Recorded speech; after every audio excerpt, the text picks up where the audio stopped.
ഹൃദ്രോഗം ഒരു വ്യക്തിക്ക് ഹൃദ്രോഗം ഉണ്ടോ ഇല്ലയോ എന്നറിയാനുള്ള ആദ്യ ലക്ഷണങ്ങൾ എന്താണ്?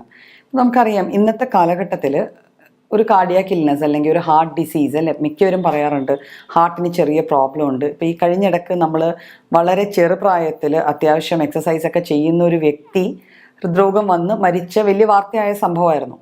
അപ്പം എന്തൊക്കെയാണ് ഇതിൻ്റെ ആദ്യ ലക്ഷണങ്ങൾ? എന്തൊക്കെ കണ്ടാൽ നമ്മൾ സംശയിക്കണം നമുക്ക് ഹൃദ്രോഗം ഉണ്ടോ, കാർഡിയാക് ഡിസീസ് ഉണ്ടോ ഇല്ലയോ എന്ന്?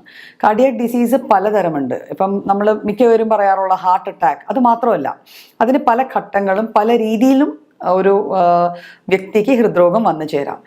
ഏതായാലും ഇതിനൊക്കെ കോമൺ ആയിട്ട് എല്ലാത്തിനും പൊതുവായ കുറച്ച് സൈൻസ് ആൻഡ് സിംറ്റംസ് അല്ലെങ്കിൽ ലക്ഷണങ്ങളുണ്ട്. അപ്പം ഇതെന്തെല്ലാമാണെന്ന് നമുക്ക് നോക്കാം. ഒരു വ്യക്തി സാധാരണ ചെയ്യുന്ന ജോലികൾ, ഇപ്പം സാധാരണയായിട്ട് സ്റ്റെപ്പ് കയറി പോകുന്നുണ്ട്, സാധാരണ അത്യാവശ്യം നടക്കുന്നുണ്ട്, പക്ഷെ ഇത് ചെയ്യുമ്പം അനായാസമായി ചെയ്യാൻ പറ്റാതെ വരിക, സാധാരണ ചെയ്യുന്ന ജോലികൾ ചെയ്യുമ്പോൾ തന്നെ കിതപ്പ് വരികയോ ഒരു ശ്വാസ തടസ്സം പോലെ അല്ലെങ്കിൽ നെഞ്ചത്തൊരു ഭാരം ഫീൽ ചെയ്യുക, ഇതൊക്കെയാണ് നമ്മുടെ ആദ്യ ലക്ഷണങ്ങളിൽ വരുന്ന ആദ്യത്തെ പോയിന്റ്സ് നമ്മൾ കവർ ചെയ്യേണ്ടത്. അതായത് നെഞ്ചത്തൊരു ഭാരം അല്ലെങ്കിൽ ഒരു ഡിസ്കംഫേർട്ട് ഫീൽ, ഒരു സുഖമില്ലായ്മ ഫീൽ ചെയ്യും. ചിലരത് പറയണത് നെഞ്ചത്ത് എന്തോ ഭാരം കയറി ഇരിക്കുന്നത് പോലെ, ചിലവർ പറഞ്ഞാൽ നിറഞ്ഞു നിൽക്കുന്നത് പോലെ, പലപ്പോഴും ഗ്യാസ് ഇടിച്ച് കയറി നിൽക്കുന്നു എന്ന് വരെ ചില ആൾക്കാർ വന്ന് പറയാറുണ്ട്. അതുകൊണ്ട് തന്നെ പലപ്പോഴും അത് ഒരു കാർഡിയാക് ഇൽനെസ് ആണ് അല്ലെങ്കിൽ ഒരു ഹാർട്ട് ഡിസീസ് ആണ് എന്നുള്ളത് അറിയാതെ പലപ്പോഴും പോവാറുണ്ട്. അപ്പോൾ ഇതിൻ്റെ ആദ്യ ലക്ഷണം എന്ന് വെച്ചാൽ നമ്മുടെ നെഞ്ചിനുള്ളിൽ ഒരു ഹെവിനെസ് ഫീൽ, ഒരു ഭാരം അല്ലെങ്കിൽ എന്തോ തിങ്ങി നിറഞ്ഞ് നിൽക്കുന്ന ഒരു ഫീലിംഗ്, അതാണ് ആദ്യം കാണപ്പെടുന്ന ലക്ഷണങ്ങൾ നമ്മൾ മെയിനായിട്ട് നോട്ട് ചെയ്യേണ്ടത്. പിന്നെ അമിതമായ നെഞ്ചിടിപ്പ്, നമ്മൾ സാധാരണ ചെയ്യുന്ന, ഞാൻ നേരത്തെ പറഞ്ഞ പോലെ തന്നെ സ്റ്റെപ്പ് കയറുകയൊക്കെ ചെയ്യുവാണ്, പക്ഷെ അത് കയറി അങ്ങ് ചെന്ന് കഴിയുമ്പോഴത്തേക്കും നമുക്ക് തന്നെ നമ്മളുടെ സാധാരണഗതിയിൽ നമ്മുടെ നെഞ്ചിടിക്കുന്നത് നമ്മൾ അറിയാറില്ല. നമുക്ക് കോൺഷ്യസ് ആയിട്ട് നമ്മൾ അറിയുന്നു നമ്മുടെ നെഞ്ചിടിപ്പ് എന്നുള്ളതാണ് പാൽപിറ്റേഷൻ എന്ന് പറയുക. അപ്പം അങ്ങനെ ഒരു അവസ്ഥയിലേക്ക് വന്നു ചേരുക. നമുക്ക് തന്നെ അറിയാൻ പറ്റും നമ്മുടെ നെഞ്ച് പടപടാന്ന് ഇടിക്കുവാണ്. നമ്മൾ ഈ പേടിക്കുമ്പോഴോ അല്ലെങ്കിൽ പെട്ടെന്ന് ഞെട്ടുമ്പോഴോ ഉണ്ടാകുന്ന പോലത്തെ ഒരു ഫീലിംഗ് നമ്മൾ എന്തെങ്കിലും കട്ടിക്ക് ചെയ്ത് കഴിയുമ്പോൾ ഉണ്ടാവുക. അപ്പം അതും ഒരു ഹൃദ്രോഗത്തിൻ്റെ ആദ്യ ലക്ഷണങ്ങളിൽ പെടുന്ന ഒരു സംഭവമാണ്. പിന്നെ കിതപ്പ് ഫീൽ ചെയ്യുക. കിതപ്പും നെഞ്ചിടിപ്പും തമ്മിലുള്ള വ്യത്യാസം എന്ന് വെച്ചാൽ, കിതപ്പ് എന്ന് വെച്ചാൽ നമ്മുടെ ബ്രെത്ത് റേറ്റ്, നമ്മൾ ഏത് രീതിയിലാണോ ശ്വാസം എടുക്കുന്നത് അതിൽ കുറച്ചുകൂടെ സ്പീഡ് കൂടും. നമുക്ക് കുറേ കൂടെ ഓക്സിജൻ വേണം എന്നുള്ളൊരു തോന്നലിൽ നമ്മൾ സ്പീഡിൽ ശ്വാസം എടുക്കാൻ തുടങ്ങും. അത് കിതപ്പ് എന്നാണ് പറയുക. അപ്പോൾ ഈ കിതപ്പും നമുക്ക് ഉണ്ടാവുക.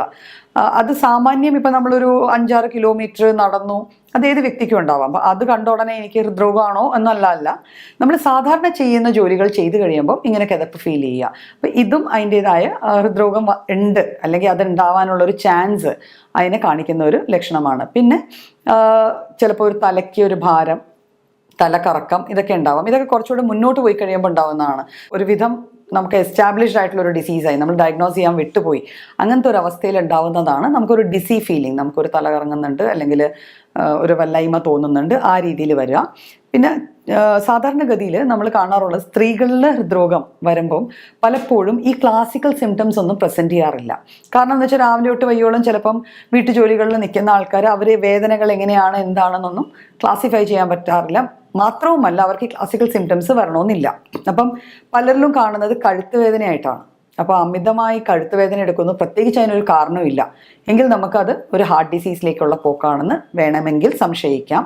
പിന്നെ നമ്മുടെ ഈ താടിയെല്ലിൽ ഒരു വേദന വരിക, തോളുകളിൽ അമിതമായി ആവശ്യമില്ലാത്ത, നമ്മളൊരു ജോലി അമിതമായി ചെയ്തിട്ടില്ല എന്നിട്ട് പോലും നമ്മുടെ ശരിക്കും നമുക്കറിയാമല്ലോ നമ്മുടെ ഹാർട്ട് ഇരിക്കുന്നത് ലെഫ്റ്റ് സൈഡിലാണ്. അപ്പോൾ ലെഫ്റ്റ് കൈ അല്ലല്ലോ നമ്മൾ യൂഷ്വലി യൂസ് ചെയ്യുന്നത്, എന്നിട്ടും നമ്മുടെ ആ ഭാഗത്തെ തോളിൽ വല്ലാതെ ഒരു വേദന വരിക, ഇടയ്ക്കൊക്കെ നെഞ്ചിനൊരു ടൈറ്റ്നസ്സും വേദനയും കൂടെ ഫീൽ ചെയ്യുക. ഇത് കൂടാതെ ചില ആൾക്കാർക്ക് ചിലപ്പോൾ ഗ്യാസിൻ്റെ സിംറ്റമായി ഒരു ഓക്കാനോ ഛർദിലോ ഒക്കെ വരാം. പിന്നെ ഹൃദ്രോഗത്തിൻ്റെ ലക്ഷണങ്ങൾ എന്ന് പറയുമ്പോൾ പലപ്പോഴും ചില വ്യക്തികൾക്ക് കിടന്നുറങ്ങുമ്പോൾ നേരെ നിവർന്ന് കിടന്ന് ഉറങ്ങാൻ പറ്റില്ല. അവരൊരു സൈഡിലേക്ക് തിരിയോ അങ്ങനെ കമന്നോ ഒക്കെ കിടക്കാറുള്ളൂ. അങ്ങനെ കിടക്കുമ്പം അത് മാത്രമല്ല, നമ്മുടെ ആ വീട്ടിലെ മറ്റേ അംഗങ്ങൾ പറയുന്നത് രാത്രി പെട്ടെന്ന് വല്ലാതെ ഒരു കൂർക്കം വലിക്കുന്ന ശബ്ദം കേൾക്കാം. പിന്നെ കുറച്ച് നേരത്തേക്ക് ശബ്ദങ്ങളൊന്നുമില്ല, പലതരത്തിലുള്ള ശബ്ദങ്ങളാണ്. നമ്മൾ പലപ്പോഴും മിമിക്രിയിലും ഇതിലൊക്കെ ആ സൗണ്ട് പലരും ഡിപ്പിക്റ്റ് ചെയ്യാറുണ്ട്. പക്ഷെ അത് ആക്ച്വലി ഒരു ഹൃദ്രോഗിക്ക് വന്നേക്കാവുന്ന ഒരു കണ്ടീഷനാണ്, സ്ലീപ്പ് ആപ്നിയ എന്നൊക്കെ പറയും. കുറച്ച് നേരത്തേക്ക് ഹൃദയം വല്ലാതെ ഫാസ്റ്റായിട്ട് വർക്ക് ചെയ്തിട്ട് കുറച്ച് നേരത്തേക്ക് അത് കുറച്ച് സൈലൻ്റ് ആയിട്ടിരിക്കും. അപ്പോൾ ഇത്തരത്തിൽ നമ്മുടെ വീട്ടിലൊരാൾ വല്ലാണ്ട് കുറുക്കം വലിക്കുന്നതായിട്ട് നമുക്ക് തോന്നുവാണെങ്കിൽ നമുക്ക് സംശയിക്കാം ആ വ്യക്തിക്ക് ഹൃദ്രോഗം ഉണ്ടോ ഇല്ലയോ എന്ന്.